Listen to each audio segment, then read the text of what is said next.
रिपोर्टें मुल्क भर की तरह शकरगढ़ में भी भारत के कश्मीर पर गासिबाना कब्जे और कश्मीरियों के इस्तेहसाल के खिलाफ सेमिनार और रैलियों का इनेकाद किया गया है। मज़ीद तफसीलात जानते हैं शहजाद हुसैन से। जी शहजाद, अपडेट कीजिएगा।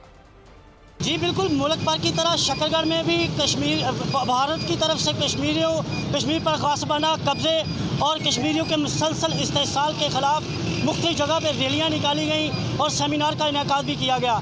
इस वक्त मैं अल्लाहू चौक में मौजूद हूँ, जहाँ पर शहरियों की तरफ से एक बहुत बड़ी रैली का इनेकाद किया गया है। इस हवाले से हम उनसे जानते हैं कि वो क्या कहते हैं। बिस्मिल्लाहिर्रहमानिर्रहीम। जैसा कि हम सब जानते हैं कि पूरी कौम आज योम इस्तेहसाल के नाम से कश्मीरियों के साथ इज़हार यकजहती कर रही है और इस वक्त कश्मीर के अंदर कैदोबंद की जो सोबतें हैं वो बर्दाश्त कर रहे हैं। पूरा मीडिया वहाँ पर जो ना वो अंडर इस्तेहसाल है और इस वक्त उन पर यूँ कह लें कि कर्फ्यू का उन पर समा है। तमाम उन पर जो ना सहूलतें जो वो ख़त्म कर दी गई हैं।